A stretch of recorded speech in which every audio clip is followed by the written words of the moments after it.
ನಮಸ್ಕಾರ ಸ್ನೇಹಿತರೆ. ಬಹಳಷ್ಟು ಜನ ನನ್ನನ್ನ ಒಂದು ಪ್ರಶ್ನೆ ಕೇಳ್ತಾ ಇದ್ರು, ಅಯೋಧ್ಯೆಯಲ್ಲಿ ನಡೆದಂತಹ ಅವ್ಯವಹಾರದ ಬಗ್ಗೆ ನೀವು ಯಾಕೆ ಮಾತಾಡ್ತಾ ಇಲ್ಲ? ಅಲ್ಲಿ ಭಕ್ತರು ಕೊಟ್ಟಂತಹ ಹಣವನ್ನ ಒಂದಿಷ್ಟು ಜನ ಲೂಟಿ ಮಾಡಿದ್ದಾರೆ, ಅದ್ರ ಬಗ್ಗೆ ನೀವು ಯಾಕೆ ವಿಡಿಯೋ ಇಲ್ಲಿವರೆಗೆ ಮಾಡಿಲ್ಲ? ಈ ರೀತಿಯಾಗಿ ಪ್ರಶ್ನೆಯನ್ನ ಕೇಳ್ತಾ ಇದ್ರು.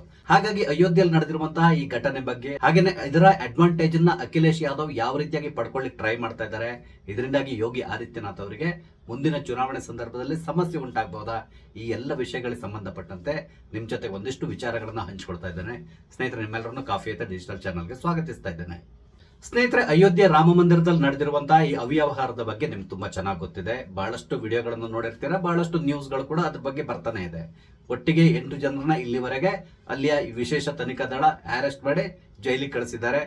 ಈಗ ಸಂಪೂರ್ಣವಾದಂತಹ ತನಿಖೆ ಕೂಡ ನಡೀತಾ ಇದೆ. ಇದಕ್ಕೆ ಸಂಬಂಧಪಟ್ಟಂತೆ ಯೋಗಿ ಆದಿತ್ಯನಾಥ್ ಅವರು ಅತ್ಯಂತ ಕ್ಷಿಪ್ರವಾಗಿ ವಿಚಾರಣೆಗೆ ಆದೇಶವನ್ನ ಕೂಡ ಕೊಟ್ಟಿದ್ದಾರೆ. ಈಗ ವಿಚಾರಣೆ ನಡೀತಾ ಇದೆ. ಇದೆಲ್ಲವೂ ನಿಮ್ಗೆ ಗೊತ್ತಿರುವಂತಹ ವಿಷಯ. ಈಗ ಇರುವಂತಹ ಸಮಸ್ಯೆ ಏನು ಅಂತ ಹೇಳಿದ್ರೆ, ಇದರಿಂದಾಗಿ ಮುಂದಿನ ದಿನಗಳಲ್ಲಿ ಯೋಗಿ ಆದಿತ್ಯನಾಥ್ ಅವರ ಸರ್ಕಾರದ ಮೇಲೆ ಯಾವ ರೀತಿಯಾದಂತಹ ಪ್ರೆಷರ್ ಬೀಳಬಹುದು, ಹಾಗೇನೆ ಮುಂದಿನ ವರ್ಷದ ಚುನಾವಣೆ ಸಂದರ್ಭದಲ್ಲಿ ಇದರಿಂದಾಗಿ ಯೋಗಿ ಆದಿತ್ಯನಾಥ್ ಅವರಿಗೆ ಹಿನ್ನಡೆ ಆಗಬಹುದಾ, ಈ ರೀತಿಯಾದಂತಹ ಪ್ರಶ್ನೆ ಸಹಜವಾಗಿ ಎಲ್ಲರ ಮನಸ್ಸಿನಲ್ಲಿ ಮೂಡ್ತದೆ. ಅದರಲ್ಲಿಯೂ ರಾಮನ ಭಕ್ತರಾದಂತಹ ಸಮಸ್ತ ಹಿಂದೂಗಳು ಈ ವಿಷಯಕ್ಕೆ ಸಂಬಂಧಪಟ್ಟಂತೆ ಬಹಳಷ್ಟು ಆತಂಕಿತರಾಗಿದ್ದಾರೆ. ಕಾರಣ ಏನು ಅಂತ ಹೇಳಿದ್ರೆ, ನಾವು ಯಾವುದೇ ದೇವಸ್ಥಾನಕ್ಕೆ ಹೋಗ್ಲಿ ಅಲ್ಲಿ ಹುಂಡಿಗೆ ಹಣ ಹಾಕಿ ಬರ್ತೇವೆ. ಸರ್ಕಾರ ನಡೆಸುವಂತಹ ದೇವಸ್ಥಾನ ಆದ್ರೆ ಆ ಹಣವನ್ನ ಸರ್ಕಾರದವ್ರು ತಗೊಳ್ತಾರೆ. ಆ ಹಣವನ್ನ ಅವ್ರು ಯಾವ ರೀತಿ ಉಪಯೋಗಿಸ್ತಾರೆ ಅನ್ನೋದು ನಿಮ್ಗೆ ಗೊತ್ತಿದೆ. ದೇವಸ್ಥಾನದ ಹಣವನ್ನ ಮಸೀದಿ, ದರ್ಗಾ ಹಾಗೂ ಚರ್ಚ್ಗಳಿಗೆ ಕೂಡ ಹಂಚ್ತಾರೆ. ಆದ್ರೆ ದೇವಸ್ಥಾನಕ್ಕೆ ಅತ್ಯಲ್ಪ ಹಣವನ್ನು ಕೊಡ್ತಾರೆ. ಹಾಗೇನೆ ಅಲ್ಲಿ ಪೂಜೆ ಮಾಡುವಂತಹ ಪೂಜಾರಿಗಳಿರ್ಬೋದು ಅಥವಾ ಅಲ್ಲಿ ಕೆಲಸ ಮಾಡುವಂತಹ ಸಿಬ್ಬಂದಿ ಇರ್ಬೋದು, ಅತ್ಯಂತ ಕಮ್ಮಿ ಸಂಬಳವನ್ನ ಕೂಡ ಕೊಡ್ತಾರೆ. ಒಂದ್ ರೀತಿಯಾಗಿ ಅಲ್ಲಿ ಶೋಷಣೆಯನ್ನ ಮಾಡ್ತಾರೆ ಅಂತೇಳಿ ಹೇಳ್ಬಹುದು. ಆದ್ರೆ ಇಲ್ಲಿ ಅಯೋಧ್ಯೆಯಲ್ಲಿ ನಡೆದಂತಹ ಘಟನೆಗೂ ಮತ್ತು ಸರ್ಕಾರಕ್ಕೂ ಯಾವುದೇ ರೀತಿಯಾದಂತಹ ಸಂಬಂಧ ಇಲ್ಲ. ಕಾರಣ ಏನು ಅಂತ ಹೇಳಿದ್ರೆ, ಅಯೋಧ್ಯೆ ದೇವಸ್ಥಾನ ಸಂಪೂರ್ಣವಾಗಿ ಒಂದು ಟ್ರಸ್ಟ್ ನ ಅಂಡರ್ ಬರ್ತದೆ. ಆ ಟ್ರಸ್ಟ್ ನವರೇ ಆ ದೇವಾಲಯವನ್ನ ಮ್ಯಾನೇಜ್ ಮಾಡ್ತಾ ಇರುವಂತಹದ್ದು. ಅಲ್ಲಿಯ ಎಲ್ಲಾ ಆಗು ಹೋಗುಗಳಿಗೆ ಟ್ರಸ್ಟ್ ಬಾಧ್ಯಸ್ಥರಾಗಿರ್ತಾರೆ. ಸರ್ಕಾರಕ್ಕೂ ಅದಕ್ಕೂ ಸಂಬಂಧ ಇಲ್ಲ. ಆದ್ರೂ ಕೂಡ ಇಲ್ಲಿ ಯೋಗಿ ಆದಿತ್ಯನಾಥ್ ಅವರು ತಕ್ಷಣ ಅಲ್ಲಿ ನಡೆದಂತಹ ಅವ್ಯವಹಾರಕ್ಕೆ ಸಂಬಂಧಪಟ್ಟಂತೆ ಸಂಪೂರ್ಣವಾದಂತಹ ತನಿಖೆ ಮಾಡ್ಲಿಕ್ಕೆ ಒಂದು SIT ಅನ್ನು ರಚನೆ ಮಾಡ್ತಾರೆ. SIT ಅವರು ತಕ್ಷಣ ಅಲ್ಲಿ ವಿಚಾರಣೆಗೆ ಇಳಿತಾರೆ. ಹಾಗೇನೆ 8 ಜನರನ್ನ ಈಗಾಗಲೇ ಅರೆಸ್ಟ್ ಮಾಡಿದ್ದಾರೆ. ಇದರ ನಡುವೆ ಅಲ್ಲಿ ಟ್ರಸ್ಟಿ ಆಗಿರುವಂತಹ ಚಂಪತ್ ರಾಯ್ ಹಾಗೂ ಇನ್ನು ಕೆಲವರು ತಮ್ಮ ಸ್ಥಾನಕ್ಕೆ ರಾಜೀನಾಮೆಯನ್ನು ಕೂಡ ಕೊಟ್ಟಿದ್ದಾರೆ. ಕಾರಣ ಏನು ಅಂತ ಹೇಳಿದ್ರೆ, ಒಂದು ಸರಿಯಾದ ರೀತಿಯಲ್ಲಿ ತನಿಖೆ ನಡೀಬೇಕು. ಅದಲ್ಲದೆ ಅಲ್ಲಿ ಹುಂಡಿ ಹಣವನ್ನು ಲೂಟಿ ಮಾಡಿದಂತಹ ಓರ್ವ ಮುಖ್ಯ ವ್ಯಕ್ತಿ ಯಾರಿದ್ದಾನೆ, ಟಿನ್ನು ಯಾದವ್ ಅಂತೇಳಿ, ಆತ ಚಂಪತ್ ರಾಯ್ ಅವರ ಕಾರ್ ಡ್ರೈವರ್ ಆಗಿದ್ದವನು, ಹಾಗೆಯೇ ಅವರ ಪರ್ಸನಲ್ ಅಸಿಸ್ಟೆಂಟ್ ಕೂಡ ಆಗಿದ್ದಂತವನು. ಹಾಗಾಗಿ ಚಂಪತ್ ರಾಯ್ ಅವರು ತಕ್ಷಣ ತಮ್ಮ ಸ್ಥಾನಕ್ಕೆ ರಾಜೀನಾಮೆಯನ್ನು ಕೊಟ್ಟು ಅಲ್ಲಿಂದ ಹೊರ ನಡೆದಿದ್ದಾರೆ. ಇದು ಇಷ್ಟು ಗೊತ್ತಿರುವಂತಹ ವಿಷಯ. ಇನ್ನೊಂದು ಮುಖ್ಯ ವಿಷಯ ಏನು ಅಂತ ಹೇಳಿದ್ರೆ, ಈ ಘಟನೆ ನಡೆದಿರೋದು ಅಯೋಧ್ಯೆಯಲ್ಲಿ, ಅಂದ್ರೆ ಉತ್ತರ ಪ್ರದೇಶದಲ್ಲಿ. ಉತ್ತರ ಪ್ರದೇಶದ ಮುಖ್ಯಮಂತ್ರಿ ಆದಂತಹ ಯೋಗಿ ಆದಿತ್ಯನಾಥ್ ಇಂತಹ ವಿಷಯಗಳಲ್ಲಿ ಎಷ್ಟು ಕಟ್ಟುನಿಟ್ಟಿನ ವ್ಯಕ್ತಿ ಅನ್ನೋದು ನಿಮ್ಗೆ ತುಂಬಾ ಚೆನ್ನಾಗಿ ಗೊತ್ತಿದೆ. ಹಾಗಾಗಿ ಅವರು ಈ ವಿಷಯಕ್ಕೆ ಸಂಬಂಧಪಟ್ಟಂತೆ ಮುಲಾಜು ನೋಡದೇನೆ SIT ಅನ್ನ ರಚನೆ ಮಾಡಿದ್ರು. ಯಾರನ್ನು ಕೂಡ ಇದರಲ್ಲಿ ರಕ್ಷಿಸುವಂತಹ ಕೆಲಸವನ್ನ ನಾವು ಮಾಡೋದಿಲ್ಲ, ಸಂಪೂರ್ಣ ಪಾರದರ್ಶಕವಾದಂತಹ ತನಿಖೆ ನಡೀತದೆ ಅಂತೇಳಿ ಹೇಳಿದ್ರು. ಅದ್ರ ಜೊತೆಗೆ ಅವರು ರಾಮ ಮಂದಿರಕ್ಕೆ ಕೂಡ ಭೇಟಿ ಕೊಟ್ಟರು. ಆ ಸಂದರ್ಭದಲ್ಲಿ ಅಪ್ಪಿ ಕೂಡ ಅವರು ಈ ಚಂಪತ್ ರಾಯನ್ನ ಭೇಟಿ ಆಗ್ಲಿಕ್ಕೆ ಹೋಗ್ಲಿಲ್ಲ, ಅಂದ್ರೆ ಅವರನ್ನ ದೂರವೇ ಇಟ್ಟಿದ್ದಾರೆ. ಈ ತನಿಖೆ ಸಂಪೂರ್ಣವಾಗಿ ಪಾರದರ್ಶಕವಾಗಿ ನಡಿಬೇಕು ಅಂತಕೊಂಡು ಈಗಾಗಲೇ ಆರ್ಡರ್ ಕೊಟ್ಟಿದ್ದಾರೆ. ತನಿಖೆ ನಡೀತಾ ಇದೆ. ಆದ್ರೆ ಈ ಒಂದು ವಿಷಯವನ್ನು ಇಟ್ಕೊಂಡು ಈಗ ಅಖಿಲೇಶ್ ಯಾದವ್ ಮತ್ತು ಕಾಂಗ್ರೆಸ್ ಪಕ್ಷದವರು ತಮ್ಗೆ ಏನಾದ್ರೂ ಲಾಭ ಮಾಡ್ಕೊಳ್ಲಿಕ್ಕೆ ಆಗ್ತದಾ, ಈ ರೀತಿಯಾಗಿ ಪ್ರಯತ್ನಕ್ಕೆ ಇಳಿದಿದ್ದಾರೆ. ಅಖಿಲೇಶ್ ಯಾದವ್ ಬಗ್ಗೆ ಹೇಳಬೇಕು ಅಂತ ಹೇಳಿದ್ರೆ, ಈ ಮನುಷ್ಯ ಇಲ್ಲಿವರೆಗೂ ಕೂಡ ಈ ರಾಮ ಮಂದಿರಕ್ಕೆ ಕಾಲಿಟ್ಟ ವ್ಯಕ್ತಿ ಅಲ್ಲ. ಹಾಗೇನೆ ಈ ರಾಮ ಮಂದಿರವನ್ನ ವಿರೋಧಿಸಿದಂತಹ ವ್ಯಕ್ತಿ ಈ ಅಖಿಲೇಶ್ ಯಾದವ್ ಮತ್ತು ಕಾಂಗ್ರೆಸ್ ಪಕ್ಷದವರು. ನಿಮ್ಗೆ ಗೊತ್ತಿದೆ, ರಾಹುಲ್ ಗಾಂಧಿ ಕೂಡ ಅಷ್ಟೇ ರಾಮ ಮಂದಿರವನ್ನ ವಿರೋಧಿಸ್ಕೊಂಡು ಬಂದಂತವ್ರು. ಅದರಲ್ಲಿಯೂ ಈ ಅಖಿಲೇಶ್ ಯಾದವ್ ಅವರ ತಂದೆ ಮುಲಾಯಂ ಸಿಂಗ್ ಯಾದವ್ ರಾಮ ಭಕ್ತರ ಮೇಲೆ ಗುಂಡಿನ ದಾಳಿಯನ್ನು ನಡೆಸಿದಂತಹ ವ್ಯಕ್ತಿ. ಅಂದ್ರೆ ಅವರ ಆಡಳಿತದ ಸಂದರ್ಭದಲ್ಲಿ ಅಲ್ಲಿ ಕರ ಸೇವಕರ ಮೇಲೆ ಗೋಲಿಬಾರ್ನ ಕೂಡ ನಡೆಸಿದ್ದಾರೆ. 100 ಜನ ತಮ್ಮ ಪ್ರಾಣವನ್ನ ತೆತ್ತಿದ್ದಾರೆ. ಅದಲ್ಲದೆ ಈ ಘಟನೆ ಬಗ್ಗೆ ಅವರು ಒಮ್ಮೆ ಕೂಡ ವಿಷಾದವನ್ನ ವ್ಯಕ್ತಪಡಿಸಲಿಲ್ಲ. ಪುನಃ ನಾನು ಅವ್ರ ಮೇಲೆ ಗೋಲಿಬಾರ್ ಮಾಡ್ಲಿಕ್ಕೆ ತಯಾರಿದ್ದೇನೆ, ಈ ರೀತಿಯಾದಂತಹ ಹೇಳಿಕೆ ಕೊಟ್ಟಂತ ವ್ಯಕ್ತಿ ಮುಲಾಯಂ ಸಿಂಗ್ ಯಾದವ್, ಅಂದ್ರೆ ಈ ಅಖಿಲೇಶ್ ಯಾದವ್ ಅವರ ಅಪ್ಪ. ಇಂತಹ ಅಖಿಲೇಶ್ ಯಾದವ್ ಈಗ ರಾಮ ಮಂದಿರದಲ್ಲಿ ಈ ರೀತಿಯಾದಂತಹ ಅವ್ಯವಹಾರ ನಡೆದಿದೆ, ಇದರಲ್ಲಿ ಬಿಜೆಪಿ, RSS ಮತ್ತು VHP ಅವರ ಕೈವಾಡ ಇದೆ, ಈ ರೀತಿಯಾದಂತಹ ಹೇಳಿಕೆಗಳನ್ನ ಕೊಡ್ತಾ ಇದ್ದಾರೆ. ಇಲ್ಲಿ ಗಮನಿಸಬೇಕಾದಂತ ವಿಷಯ ಏನು ಅಂತ ಹೇಳಿದ್ರೆ, ಈ ರೀತಿಯಾಗಿ ಅಯೋಧ್ಯೆಯಲ್ಲಿ ಹಣ ಲೂಟಿ ಆಗಿದೆ ಅನ್ನುವ ಸುದ್ದಿ ಬಂದ ತಕ್ಷಣ ಅಖಿಲೇಶ್ ಯಾದವ್ ಇದನ್ನ ರಾಜಕೀಯವಾಗಿ ಬಳಸ್ಕೊಳ್ಳಿಕ್ಕೆ ಪ್ರಯತ್ನಿಸಿದ್ರು. ಆದ್ರೆ ಯೋಗಿ ಆದಿತ್ಯನಾಥ್ ಇದನ್ನ ಯಾವ ರೀತಿಯಾಗಿ ಹ್ಯಾಂಡಲ್ ಮಾಡಿದ್ರು ಅಂತ ಹೇಳಿದ್ರೆ, ಅಯೋಧ್ಯೆಯಲ್ಲಿ ಈ ರೀತಿ ಆಗಿದೆ ಅಂತ ಹೇಳಿದ್ರೆ ಅವ್ರಿಗೆ ಗೊತ್ತಾದ ತಕ್ಷಣ ಒಂದು SIT ಅನ್ನ ರಚನೆ ಮಾಡಿದ್ರು. ಅದ್ರ ಜೊತೆಗೆ ಯೋಗಿ ಆದಿತ್ಯನಾಥ್ ಅವರು ಈ ರೀತಿಯಾದಂತಹ ಘಟನೆ ನಡೆದೇ ಇಲ್ಲ ಅಂತ ಹೇಳ್ಕೊಂಡು ಎಲ್ಲಿಯೂ ಹೇಳಲಿಕ್ಕೆ ಹೋಗಿಲ್ಲ. ಅಂದ್ರೆ ಅವರು ಅತ್ಯಂತ ಪಾರದರ್ಶಕವಾಗಿ ಹೌದು ಇಲ್ಲೊಂದು ಅವ್ಯವಹಾರ ನಡೆದಿದೆ, ನಮ್ಮ ಗಮನಕ್ಕೆ ಬಂದಿದೆ, ಇದಕ್ಕೆ ಸಂಬಂಧಪಟ್ಟಂತೆ ನಾವು ತನಿಖೆ ನಡೆಸ್ತೇವೆ ಅಂತಕೊಂಡು ಹೇಳಿದ್ರು.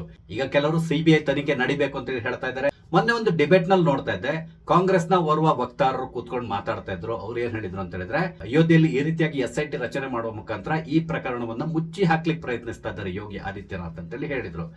ಆ ರೀತಿ ಅವ್ರು ಯಾಕೆ ಹೇಳಿದ್ರು ಅಂತ ಹೇಳಿದ್ರೆ, ಅವ್ರು ರಿಪೋರ್ಟ್ ಮಾಡ್ಕೊಳ್ಳೋದು ಯೋಗಿ ಆದಿತ್ಯನಾಥ್ ಅವರಿಗೆ, ಹಾಗಾಗಿ ಯೋಗಿ ಆದಿತ್ಯನಾಥ್ ಏನ್ ಹೇಳ್ತಾರೋ ಅದನ್ನ ಅವ್ರು ಕೇಳ್ತಾರೆ. ಈ ರೀತಿಯಾಗಿ ಅವರು ಡಿಬೇಟ್ ನಲ್ಲಿ ಹೇಳಿದ್ರು. ಆ ಸಂದರ್ಭದಲ್ಲಿ ಆಂಕರ್ ಅವ್ರನ್ನ ಮರು ಪ್ರಶ್ನೆ ಮಾಡಿದ್ರು, ಹಾಗಾದ್ರೆ ಕರ್ನಾಟಕದಲ್ಲಿ ಈ ಮುಡಾ ಹಗರಣಕ್ಕೆ ಸಂಬಂಧಪಟ್ಟಂತೆ ಒಂದು SIT ಅನ್ನ ರಚನೆ ಮಾಡಿದ್ರು. SIT ಅನ್ನ ರಚನೆ ಮಾಡಿಸಿದವರು ಯಾರು? ಇದೇ ಸಿದ್ದರಾಮಯ್ಯ. ಆರೋಪ ಇದ್ದಿದ್ದು ಯಾರ ಮೇಲೆ? ಸಿದ್ದರಾಮಯ್ಯನವರ ಮೇಲೆ. ಹಾಗಾದ್ರೆ ಈ SIT ಅವರು ಯಾವ ರೀತಿಯಾದಂತಹ ತನಿಖೆಯನ್ನು ನಡೆಸಿರ್ಬೋದು? ನಿಮ್ಗೆ ಇಲ್ಲಿ SIT ರಚನೆ ಆಗಿದೆಯಲ್ಲ, ಅದ್ರ ಬಗ್ಗೆ ನಿಮ್ಗೆ ಸಂಪೂರ್ಣವಾದ ನಂಬಿಕೆ ಇದೆ. ಆದ್ರೆ ಉತ್ತರ ಪ್ರದೇಶದಲ್ಲಿ SIT ರಚನೆ ಆಗಿದೆ, ಅದ್ರ ಬಗ್ಗೆ ನಿಮ್ಗೆ ನಂಬಿಕೆ ಇಲ್ವಾ? ಈ ರೀತಿಯಾಗಿ ಪ್ರಶ್ನೆಯನ್ನ ಕೇಳಿದ್ರು. ಸಾಮಾನ್ಯವಾಗಿ ಏನಾಗ್ತದೆ ಅಂತ ಹೇಳಿದ್ರೆ, ತಮ್ಮ ರಾಜ್ಯದಲ್ಲಿ ಏನಾದ್ರೂ ನಡೆದ್ರೆ ಅಲ್ಲಿ SIT ರಚನೆ ಮಾಡಿ ಅದು ತನಿಖೆ ನಡೆದ್ರೆ ಅದೆಲ್ಲದೂ ಸರಿಯಾಗಿರ್ತದೆ. ಆದ್ರೆ ಬಿಜೆಪಿ ಆಡಳಿತದಲ್ಲಿರುವಂತಹ ರಾಜ್ಯದಲ್ಲಿ SIT ರಚನೆ ಮಾಡಿ ಅದರ ಮುಖಾಂತರ ತನಿಖೆಯನ್ನು ನಡೆಸಿದ್ರೆ ಅದು ಪಾರದರ್ಶಕವಾಗಿರಲ್ಲ, ಅದು ಪಕ್ಷಪಾತತನದಿಂದ ಕೂಡಿರ್ತದೆ. ಈ ರೀತಿಯಾದಂತ ಹೇಳಿಕೆಯನ್ನ ಕಾಂಗ್ರೆಸ್ ಪಕ್ಷದವರು ಕೊಡ್ತಾ ಇದ್ದಾರೆ. ಅದೇ ರೀತಿಯಾಗಿ ಅಖಿಲೇಶ್ ಯಾದವ್ ಈಗ ಗೋಳೋ ಅಂತೇಳಿ ಅಳ್ಳಿಕ್ ಶುರು ಮಾಡಿದ್ದಾರೆ. ನೋಡಿ, ಹಿಂದೂಗಳ ಭಾವನೆಗಳ ಮೇಲೆ ಯೋಗಿ ಆದಿತ್ಯನಾಥ್ ಅವರ ಸರ್ಕಾರ ಪ್ರಹಾರ ನಡೆಸಿದೆ. ರಾಮನ ಭಕ್ತರು ಕೊಟ್ಟಿರುವಂತಹ ಹಣವನ್ನ ಸಾವಿರಾರು ಜನ ಲೂಟಿ ಹೊಡೆದಿದ್ದಾರೆ. ಕೋಟ್ಯಾಂತರ ರೂಪಾಯಿ ಹಣವನ್ನ ಈಗಾಗಲೇ ಅವರು ಕದ್ದು ಸಾಗಿಸಿಬಿಟ್ಟಿದ್ದಾರೆ. ಈ ರೀತಿಯಾದ ಹೇಳಿಕೆಗಳನ್ನ ಸತತವಾಗಿ ಕೊಟ್ಕೊಂಡು ಬರ್ತಾ ಇದ್ದಾರೆ. ಹಾಗೇನೆ ಮುಂದಿನ ಚುನಾವಣೆ ಸಂದರ್ಭದಲ್ಲಿ ಇದನ್ನೇ ಒಂದು ಅಸ್ತ್ರವಾಗಿ ಪ್ರಯೋಗಿಸಲಿಕ್ಕೆ ಪ್ರಯತ್ನಿಸ್ತಾ ಇದ್ದಾರೆ. ಆದ್ರೆ ಅಖಿಲೇಶ್ ಯಾದವ್ಗೆ ಇಲ್ಲಿ ಯಾವುದೇ ರೀತಿಯಾದಂತಹ ರಾಜಕೀಯ ಮೈಲೇಜ್ ಸಿಗೋದು ಡೌಟ್ ಅನ್ಸ್ತಾ ಇದೆ. ಕಾರಣ ಏನು ಅಂತ ಹೇಳಿದ್ರೆ, ಅಲ್ಲಿಯ ಜನತೆ ಆಗಿರ್ಬೋದು ಅಥವಾ ರಾಮ ಮಂದಿರಕ್ಕೆ ಯಾರು ಹೋಗಿ ದೇಣಿಗೆಯನ್ನ ಕೊಟ್ಟಿದ್ದಾರೆ, ಅವ್ರು ಯಾರು ಕೂಡ ಇದ್ರ ಬಗ್ಗೆ ಚಕಾರ ಎತ್ತಾ ಇಲ್ಲ. ಅಂದ್ರೆ ಅವ್ರಿಗೆ ಎಲ್ರಿಗೂ ತುಂಬಾ ಚೆನ್ನಾಗಿ ಗೊತ್ತಿದೆ, ಇಲ್ಲಿ ನಡೆದಿರುವಂತಹ ಅವ್ಯವಹಾರಕ್ಕೂ ಯೋಗಿ ಆದಿತ್ಯನಾಥ್ ಅವರ ಸರ್ಕಾರಕ್ಕೂ ಸಂಬಂಧ ಇಲ್ಲ. ಇದೇನಿದ್ರು ಟ್ರಸ್ಟ್ ಒಳಗಡೆ ನಡೆದಿರುವಂತಹ ವ್ಯವಹಾರ ಟ್ರಸ್ಟ್ ನವ್ರು ನೋಡ್ಕೊಳ್ತಾರೆ. ಸಂಪೂರ್ಣವಾದಂತಹ ಹಣೆಯನ್ನ ಟ್ರಸ್ಟ್ ನವ್ರು ಹೊತ್ಕೊಳ್ತಾರೆ. ಅವರು ಸರಿಯಾದ ರೀತಿಯಲ್ಲಿ ಮುಂದಿನ ದಿನಗಳಲ್ಲಿ ಇಲ್ಲಿ ಕಾರ್ಯನಿರ್ವಹಣೆ ಮಾಡಬೇಕು. ಈ ರೀತಿಯಾಗಿ ಮಾತಾಡ್ತಾ ಇದ್ದಾರೆ. ಹಾಗೇನೆ ಯೋಗಿ ಆದಿತ್ಯನಾಥ್ ಅವ್ರ ಮೇಲೆ ಸಂಪೂರ್ಣವಾದಂತಹ ವಿಶ್ವಾಸ ಇದೆ ನಮ್ಗೆ. ಈ ರೀತಿಯಾದಂತಹ ಹೇಳಿಕೆಗಳನ್ನು ಕೊಡ್ತಾ ಇದ್ದಾರೆ. ಈಗ ಅಖಿಲೇಶ್ ಯಾದವ್ ಯಾವ ರೀತಿಯಾಗಿ ಸಂಭ್ರಮಿಸ್ತಾ ಇದ್ದಾರೆ ಅಂತ ಹೇಳಿದ್ರೆ, ಮರುಭೂಮಿಯಲ್ಲಿ OSS ಸಿಕ್ಕದ ರೀತಿಯಲ್ಲಿ ಆಗಿದೆ ಅವರಿಗೆ. ಸದ್ಯಕ್ಕೆ ಉತ್ತರ ಪ್ರದೇಶದಿಂದ ಯಾವ ರೀತಿಯಾದಂತಹ ಸುದ್ದಿ ಬರ್ತಾ ಇದೆ ಅಂತ ಹೇಳಿದ್ರೆ, ಸದ್ಯದಲ್ಲೇ ಈ ಅಖಿಲೇಶ್ ಯಾದವ್ ಅವರ ಈ ಸಮಾಜವಾದಿ ಪಕ್ಷ ಏನಿದೆ ಅದು ನುಚ್ಚು ನೂರಾಗ್ತದೆ. ಒಂದಿಷ್ಟು MP ಗಳು ಮತ್ತು MLAಗಳು ಈಗಾಗಲೇ ಪಕ್ಷವನ್ನ ಬಿಡ್ಲಿಕ್ಕೆ ತಯಾರಿಯನ್ನ ನಡೆಸ್ಕೊಂಡಿದ್ದಾರೆ. ಈ ರೀತಿಯಾದ ಸುದ್ದಿ ಬರ್ತಾ ಇದೆ. ಅವರೆಲ್ಲರೂ ಕೂಡ ಮಾಯಾವತಿಯವರ ಪಕ್ಷವನ್ನ ಸೇರುವಂತ ಸಾಧ್ಯತೆಗಳು ಕೂಡ ಇದೆ. ಒಂದ್ ವೇಳೆ ಆ ರೀತಿ ಆದ್ರೆ ಅಖಿಲೇಶ್ ಯಾದವ್ ಸಂಪೂರ್ಣವಾಗಿ ತಮ್ಮ ಅಸ್ತಿತ್ವವನ್ನ ಕಳ್ಕೊಂಡ್ ಬಿಡ್ತಾರೆ. ಕಾರಣ ಏನು ಅಂತ ಹೇಳಿದ್ರೆ, ಇವರ ಪಕ್ಷ ಇರೋದು ಕೇವಲ ಉತ್ತರ ಪ್ರದೇಶದಲ್ಲಿ, ಬೇರೆ ಇನ್ಯಾವುದೇ ರಾಜ್ಯದಲ್ಲಿ ಇವರಿಗೆ ಯಾವುದೇ ರೀತಿಯಾದ ಅಸ್ತಿತ್ವ ಇಲ್ಲ. ಹಾಗಾಗಿ ತಮ್ಮ ಪಕ್ಷವನ್ನು ಉಳಿಸ್ಕೋಬೇಕು ಅಂತ ಹೇಳಿದ್ರೆ ಮುಂದಿನ ಚುನಾವಣೆ ಸಂದರ್ಭದಲ್ಲಿ ಇವರು ಪುಟಿದೇಳಬೇಕಾಗ್ತದೆ. ಹಾಗಾಗಿ ಈಗ ತಮಗೆ ಸಿಕ್ಕಿರುವಂತಹ ಈ ಒಂದು ಅವಕಾಶವನ್ನ ಅವರು ಸಂಪೂರ್ಣವಾಗಿ ಬಳಸ್ಕೊಳ್ಳಿ ಪ್ರಯತ್ನಿಸ್ತಾ ಇದ್ದಾರೆ.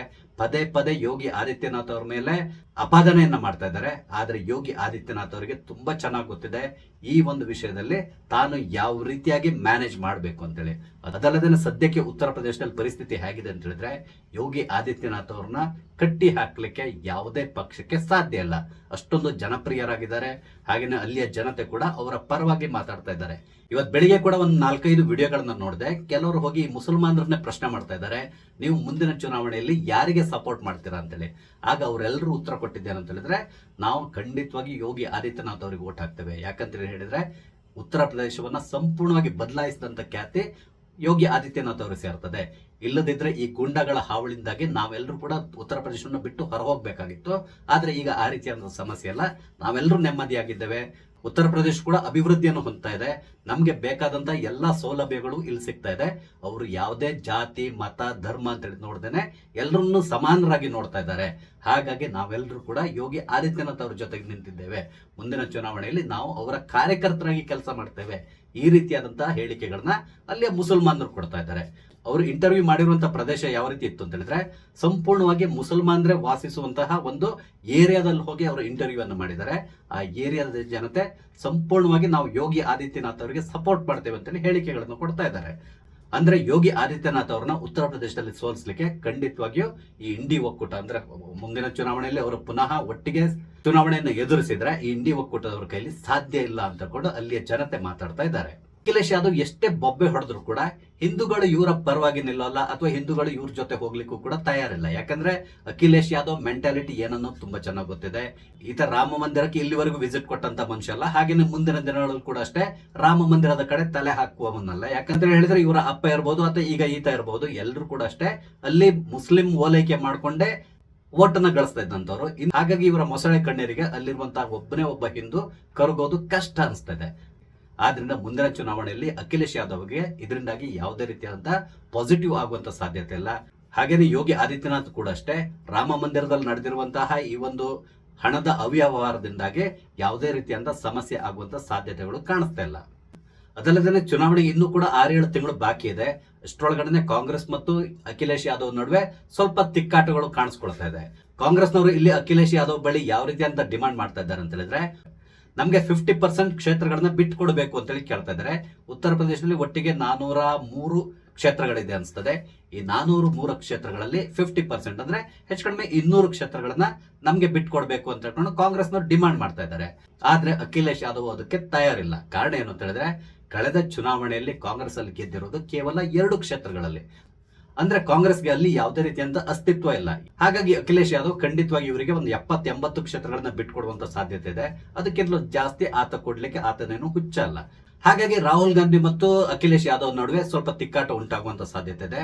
ಒಂದ್ ವೇಳೆ ಆ ರೀತಿ ಏನಾದ್ರು ಆದ್ರೆ ಕಾಂಗ್ರೆಸ್ ಮುಂದಿನ ಚುನಾವಣೆಯನ್ನ ಸ್ವತಂತ್ರವಾಗಿ ಎದುರಿಸುವಂತ ಸಾಧ್ಯತೆ ಇದೆ. ಹಾಗೇನಾದ್ರು ನಡೆದ್ರೆ ಖಂಡಿತವಾಗಿ ಅಲ್ಲಿ ಬಿಜೆಪಿ ಜಯಬೇರಿಯನ್ನ ಬಾರಿಸ್ತದೆ. ಅದ್ರ ಜೊತೆಗೆ ಮಾಯಾವತಿ ಕೂಡ ಅಷ್ಟೇ ಈ ಬಾರಿಯ ಚುನಾವಣೆಯಲ್ಲಿ ಹಿಂದುಳಿದ ವರ್ಗದ ಮತವನ್ನ ತಮ್ಮತ್ತ ಸೆಳೆಯುವಂತ ಸಾಧ್ಯತೆ ಇದೆ. ಇದರಿಂದಾಗಿ ದೊಡ್ಡ ಹೊಡೆತ ಬೀಳೋದು ಈ ಸಮಾಜವಾದಿ ಪಕ್ಷಕ್ಕೆ. ಟೋಟಲ್ ಆಗಿ ಹೇಳ್ಬೇಕು ಅಂತ ಹೇಳಿದ್ರೆ, ಯೋಗಿ ಆದಿತ್ಯನಾಥ್ ಅವರ ನಾಗಾಲೋಟವನ್ನ ಇವ್ರ ಕೈಲಿ ತಡಿಲಿಕ್ಕೆ ಸಾಧ್ಯ ಇಲ್ಲ. ಆದ್ರೂ ಕೂಡ ಏನೋ ಪ್ರಯತ್ನ ಪಡ್ತಾ ಇದ್ದಾರೆ. ಈಗ ಅವರಿಗೊಂದು ಅಸ್ತ್ರ ಸಿಕ್ಕಿದೆ. ಇದನ್ನ ಕೆಲ ದಿನಗಳ ಮಟ್ಟಿಗಾದ್ರೂ ಇವರು ಚಾಲ್ತಿಯಲ್ಲಿ ಇಡ್ಲಿಕ್ಕೆ ಪ್ರಯತ್ನಿಸ್ತಾರೆ. ಚುನಾವಣೆಗೆ ಇನ್ನೂ 6-7 ತಿಂಗಳಿದೆ. ಸಾಮಾನ್ಯವಾಗಿ ಏನಾಗ್ತದೆ ಅಂತ ಹೇಳಿದ್ರೆ, ಇನ್ನು 1 ತಿಂಗಳು ಆಗುವಾಗ ಜನರು ಇದನ್ನ ಮರೆತು ಬಿಡ್ತಾರೆ. ಹಾಗಾಗಿ ಅಖಿಲೇಶ್ ಯಾದವ್ ಇದನ್ನ ಮುಂದಿನ 7-8 ತಿಂಗಳವರೆಗೂ ಕೂಡ ಪದೇ ಪದೇ ಮಾತಾಡೋ ಮುಖಾಂತರ ಜನರ ಮನಸ್ಸಿಗೆ ತುಂಬಲಿಕ್ಕೆ ಪ್ರಯತ್ನಿಸ್ತಾ ಇದ್ದಾರೆ. ಆದ್ರೆ ಅದರಲ್ಲಿ ಅವರು ಯಶಸ್ಸನ್ನ ಗಳಿಸ್ತಾರ? ಖಂಡಿತವಾಗಿ ಇಲ್ಲ ಅನಿಸ್ತದೆ. ಕಾರಣ ಏನು ಅಂತ ಹೇಳಿದ್ರೆ, ಸದ್ಯಕ್ಕೆ ಉತ್ತರ ಪ್ರದೇಶದಲ್ಲಿ ಪರಿಸ್ಥಿತಿ ಆ ರೀತಿ ಇದೆ. ಯೋಗಿ ಆದಿತ್ಯನಾಥ್ ಮರು ಆಯ್ಕೆ ಆಗುವಂತ ಸಾಧ್ಯತೆಗಳು ನಿಚ್ಚಳವಾಗಿದೆ. ಸದ್ಯಕ್ಕೆ ರಾಹುಲ್ ಗಾಂಧಿ ವಿದೇಶ ಪ್ರವಾಸದಲ್ಲಿದ್ದಾರೆ. ಅವರು ವಾಪಸ್ ಬಂದ ಮೇಲೆ ಈ ರಾಮ ಮಂದಿರಕ್ಕೆ ಸಂಬಂಧಪಟ್ಟಂತೆ ಯಾವ ರೀತಿ ಮಾತಾಡ್ಲಿಕ್ಕೆ ಶುರು ಮಾಡ್ತಾರೆ, ಇದನ್ನ ಚುನಾವಣೆಗೆ ಯಾವ ರೀತಿಯಾಗಿ ಇವರು ಅಸ್ತ್ರವಾಗಿ ಬೆಳೆಸ್ಕೊಂತಾರೆ, ಯಾವುದಕ್ಕೂ ನಾವು ಕಾದ್ ನೋಡ್ಬೇಕಾಗಿದೆ. ಸ್ನೇಹಿತರೆ, ನಿಮ್ಗೆ ಅನಿಸ್ತದೆ ಈ ರಾಮ ಮಂದಿರದ ವಿಷಯವನ್ನ ಇಟ್ಕೊಂಡು ಈ ಬಾರಿಯ ಚುನಾವಣೆಯಲ್ಲಿ ಯೋಗಿ ಆದಿತ್ಯನಾಥ್ ಅವ್ರನ್ನ ಸೋಲಿಸ್ಲಿಕ್ಕೆ ಇವ್ರ ಕೈಲಿ ಸಾಧ್ಯ ಆಗ್ತದ? ನಿಮ್ಮ ಅನಿಸಿಕೆಗಳನ್ನ ದಯವಿಟ್ಟು ಕಮೆಂಟ್ ಮುಖಾಂತರ ತಿಳಿಸಿ. ಹಾಗೇನೆ ಇಲ್ಲಿ ನಾನು ಹಂಚ್ಕೊಂಡಂತ ವಿಷಯ ಇಷ್ಟ ಆದ್ರೆ ಲೈಕ್ ಮಾಡಿ, ಶೇರ್ ಮಾಡಿ, ದಯವಿಟ್ಟು ನನ್ನ ಚಾನಲ್ ಸಬ್ಸ್ಕ್ರೈಬ್ ಮಾಡಿ. ನಮಸ್ತೆ, ಜೈ ಹಿಂದ್.